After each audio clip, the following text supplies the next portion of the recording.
مبارکہ ہے 3366 نمبر پہ کہ حضرت ابوذر کہتے ہیں میں نے عرض کی یا رسول اللہ ایو مسجد وضع فی الارض اول، اے اللہ کے نبی یہ بتائیے کہ زمین پہ سب سے پہلی مسجد وہ کون سی بنی ہے، اس زمین کے اوپر سب سے پہلے اللہ کا گھر جو ہے وہ کون سا بنا؟ تو قال المسجد الحرام، رسول اللہ صلی اللہ علیہ وسلم نے فرمایا مسجد حرام، یہ بیت اللہ، یہ کعبۃ اللہ، یہ مسجد حرام، یہ اللہ کا گھر اس زمین پہ سب سے پہلے بنا۔ اور پھر حضرت ابوذر کہتے ہیں میں نے عرض کی ثم ایون، اے اللہ کے رسول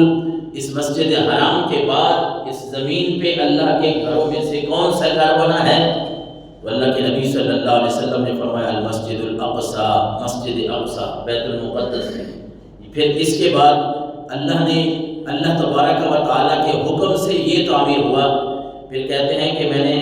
عرض کیا کہ اللہ کے نبی کام کانا بینہما، ان دونوں کے درمیان فاصلہ کتنا ہے، وقتی فاصلہ، زمانے کا فاصلہ کتنا ہے کہ مسجد حرام کے کتنے عرصے بعد، بیت اللہ کے کتنے عرصے بعد جو ہے وہ مسجد اقصی کو بنایا گیا؟ اللہ کے نبی صلی اللہ علیہ وسلم نے فرمایا 40 سنۃ، 40 سال، 40 سال کا عرصہ ہے کہ بیت اللہ بنا، کعبۃ اللہ مسجد حرام کی تعمیر ہوئی اور اس کے بعد مسجد اقصی کی تعمیر ہوئی۔ اور پھر کہتے ہیں ثم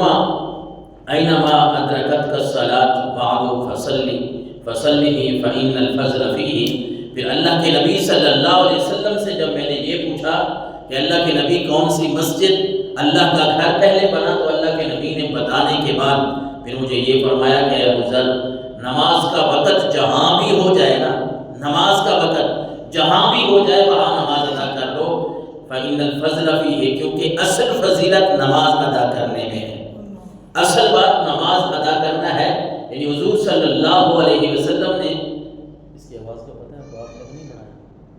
وہ جو بڑا بٹن ہے نا اس کو میرے خیال 7 پہ کر دیں گے، 8 پہ تو 7 پہ کر دیں گے، 7 پہ تو 6 پہ کر دیں گے۔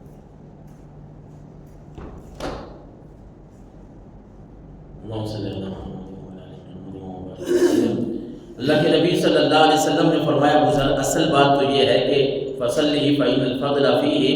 اصل فضیلت یہ ہے کہ نماز ادا کرنی چاہیے، اصل بات یہ ہے کہ نماز پڑھنی ہے۔ پھر نماز کا پڑھنا وہ کسی بھی مسجد میں ہو تو اللہ کے نبی صلی اللہ علیہ وسلم نے فرمایا نماز ادا کرنا یہ بڑی فضیلت والی بات ہے۔ اور حضرت ابن عباس رضی اللہ تعالیٰ عنہ فرماتے ہیں رسول اللہ صلی اللہ علیہ وسلم نے فرمایا فتح مکہ کے دن آپ صلی اللہ علیہ وسلم نے اس کعبۃ اللہ شریف، اس مکہ مکرمہ کے بارے میں فرمایا ان ھذا البلد حرمہ اللہ لا یعدد شوکہ ولا ینفر صیدہ۔ اللہ کے نبی صلی اللہ علیہ وسلم نے فرمایا، یہ بھی بخاری شریف کی حدیث مبارکہ ہے، رسول اللہ نے فرمایا لوگوں اس شہر کو اللہ تبارک و تعالیٰ نے حرمت والا شہر بنا دیا ہے۔ یہ کعبۃ اللہ، یہ اللہ کا گھر کہاں ہے؟ اللہ نے اس شہر کو امن والا بنا دیا ہے، اس کو حرمت والا بنا دیا ہے، حتیٰ کہ رسول اللہ نے فرمایا اس کے کانٹے، اس کے گھاس پھوس کو بھی نہیں کاٹ سکتے اور اس کے شکار کو بھی تم نہیں ہانک سکتے۔ یہ وہ حرمت والا شہر ہے جہاں مسلمان اللہ کی عبادت کے لیے آتے ہیں، اور ساتھ ساتھ کچھ ایسی باتیں ہیں جو اللہ اور اس کے رسول صلی اللہ علیہ وسلم نے یوں سمجھنے کے پابندی کے طور پہ ہمیں بتائی ہیں۔ اور یہ مسلمانوں کا پھر امتحان بھی ہے کہ جو مسلمان یہاں اللہ کے گھر آتے ہیں، یہاں حج کرنے کے لیے آتے ہیں اور اللہ کے احکامات ہیں، یہ کام کرنا ہے، یہ کام کرنا ہے، اور کچھ نواہی ہیں، منع کیے گئے ہیں، اس کام سے رکنا ہے، اس کام سے رکنا ہے، پھر مزہ تو تب ہے نا کہ بندہ اللہ کے گھر جائے، حج کرنے کے لیے جائے، اور حج پہ جب وہ جائے تو وہاں وہ سارے ارکان حج کے ادا کرنے کے ساتھ ساتھ اللہ تبارک و تعالیٰ کے تمام احکامات کی پابندی کرے۔ یہ وہ شہر ہے مکہ مکرمہ جس کے بارے میں اللہ کے نبی نے فرمایا وَلَا يَلْتَقِطُ لُقْطَتَهُ إِلَّا مَنْ عَرَفَهَا۔ اگر کوئی چیز وہاں گری پڑی تمہیں ملتی ہے نا، کسی کی کوئی چیز گر گئی ہے، وہ بھی تم نے نہیں اٹھانی، اس کو بھی رہنے دیں۔ ہاں اگر تم پہچانتے ہو کہ یہ فلاں بٹوا، یہ فلاں چیز جو ہے یہ اس فلاں آدمی کی ہے، تمہیں پہچان ہے، پھر وہاں سے اٹھاؤ اس نیت سے کہ میں یہاں اٹھا کے اس کو دے دوں گا، پھر تو ٹھیک ہے۔ لیکن تمہیں پتہ نہیں ہے تو حضور نے فرمایا پھر کوئی گری پڑی چیز بھی تم نہ اٹھاؤ۔ ویسے بھی یہاں مسئلہ ہمیں پتہ ہونا چاہیے کہ اگر کوئی چیز ہمیں مل جاتی ہے نا راستے میں، گلی میں،